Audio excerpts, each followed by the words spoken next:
Assalamualaikum warahmatullahi wabarakatuh. Saya Siti Nurnisla Febrianti dengan nomor NIM 01219063. Di sini saya akan mempresentasikan proposal saya yang berjudul Analisis Pengaruh Current Ratio, Quick Ratio, dan Debt to Equity Ratio terhadap kinerja perusahaan pada sektor konsumer non-cyclicals yang tercatat di Bursa Efek Indonesia tahun 2018 sampai 2020. Latar belakang. Pesatnya perkembangan dunia bisnis Indonesia saat ini menuntut masing-masingnya perusahaan dapat mengelola pengelolaan perusahaan secara profesional dan diharapkan dapat menyebabkan perubahan tatanan dunia yang mengglobal. Karena itu, bisa perusahaan pesaing harus meningkatkan kinerja perusahaan agar dapat berprestasi hasil. Evaluasi kinerja perusahaan dapat dilakukan dengan cara berikut. Catatan atau pembukuan semua aktivitas bisnis. Dengan cara ini, melalui manajemen perusahaan, pembukuan dapat menemukan pencapaian bisnis yang dikelolanya. Pihak-pihak yang berkepentingan dengan perusahaan antara lain internal personel seperti manajer yang berminat dengan kinerja keuangan perusahaan. Karena dengan memahami kinerja keuangan perusahaan, maka hasil operasi perusahaan dapat dievaluasi, kemudian dapat ditentukan kebijakan perusahaan. Rumusan masalah. Satu, bagaimana pengaruh current ratio terhadap kinerja perusahaan. Dua, bagaimana pengaruh quick ratio terhadap kinerja perusahaan. Dan yang ketiga, bagaimana pengaruh debt to equity ratio terhadap kinerja perusahaan. Teori yang digunakan, current ratio atau CR. Pengertian current ratio menurut Kashmir yang diterbitkan pada tahun 2014 halaman 134 menyatakan bahwa rasio untuk mengukur kemampuan perusahaan membayar kewajiban jangka pendek atau utang yang segera jatuh tempo pada saat ditagih secara keseluruhan. Dengan kata lain, seberapa banyak aktiva lancar yang tersedia untuk menutupi kewajiban jangka pendek yang segera jatuh tempo. Rasio lancar dapat pula dikatakan sebagai bentuk untuk mengukur tingkat keamanan margin of safety suatu perusahaan. Quick ratio atau QR menurut Kashmir diterbitkan pada tahun 2012 halaman 136 yaitu rasio yang dapat menunjukkan kemampuan suatu perusahaan dalam membayar, memenuhi kewajiban atau utang lancar dengan menggunakan aktiva lancar tanpa perlu memperhitungkan inventory atau nilai persediaan. Debt to equity ratio atau DER, pengertiannya menurut Darsono dan Ashari yang diterbitkan pada tahun 2010 halaman 54-55, merupakan salah satu rasio leverage atau solvabilitas. Rasio solvabilitas ini adalah rasio untuk mengetahui kemampuan perusahaan dalam membayar kewajiban jika perusahaan tersebut dilikuidasi.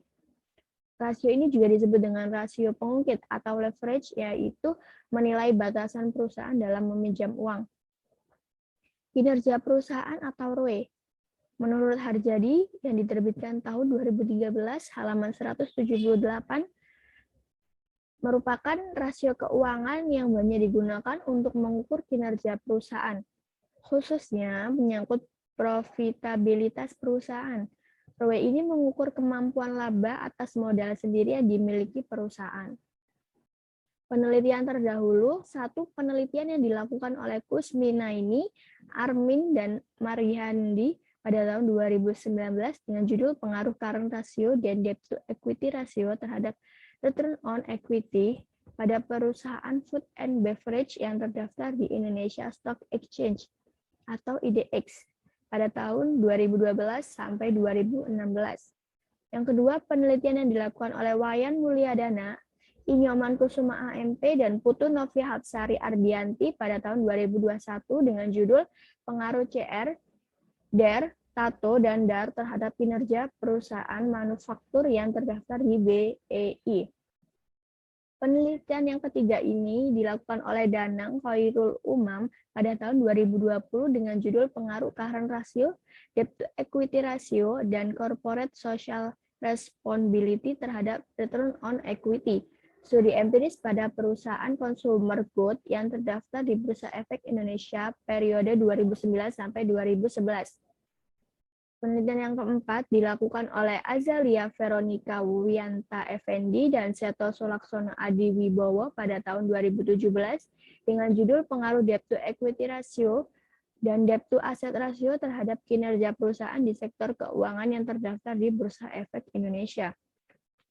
Yang terakhir, penelitian ini dilakukan oleh Henda Hendawati pada tahun 2017 dengan judul Analisis Current Ratio, Debt to Equity Ratio, dan Total Asset Turnover terhadap Return on Equity. Metode penelitian yaitu menggunakan analisis uji inferensi. Besarnya R-square di sini yang terdapat pada modal summary sebesar 0,334. Hal ini menunjukkan bahwa sumbangan pengaruh X1, X2, dan X3 terhadap Y sebesar 33,4%, sementara sisanya 66,6%. Kok bisa 66,6% ini diambil dari 100% dikurangi 33,4%, sehingga sisanya 66,6%. Nah, ini merupakan kontribusi dari variabel-variabel lain yang tidak dimasukkan dalam penelitian. Sementara itu, untuk nilai E1 dapat dicari dengan rumus E1 sama dengan akar 1 minus 0,334, hasilnya 0,666. Maka dari hasil tersebut dapat dibuat struktur model PET analisis variabel intervening. Nah, pada tabel koefisien dapat diketahui bahwa nilai signifikan dari ketiga variabel ini, yaitu X1 0,066, X2 0,04, dan X3 0,283. Hasil ini memberikan kesimpulan bahwa X2 ini berpengaruh signifikan terhadap Y karena lebih kecil dari 0,05. Sedangkan X1 dan X3 ini tidak berpengaruh signifikan terhadap Y karena lebih besar dari 0,05. Nah, ini analisis uji hipotesis dari hasil uji validitas dan reliabilitas yang dilakukan oleh 57 perusahaan ini yang menggunakan software SPSS mendapatkan nilai corrected item total correlation lebih kecil dari 0,3. Maka dengan demikian seluruh perusahaan tidak memenuhi uji validitas. Untuk Cronbach alpha-nya ini lebih kecil dari 0,7. Maka seluruh perusahaan tersebut belum memenuhi uji reliabilitas. Jadi, kesimpulan yang dapat diambil yaitu dari data yang dilakukan oleh 57 perusahaan tadi, yang menggunakan uji software SPSS, hasilnya seluruh perusahaan tidak memenuhi uji validitas dan uji reliabilitas.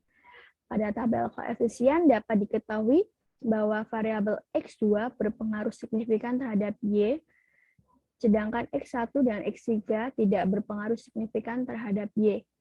Sekian dari presentasi saya. Kurang lebihnya mohon maaf. Wassalamualaikum warahmatullahi wabarakatuh.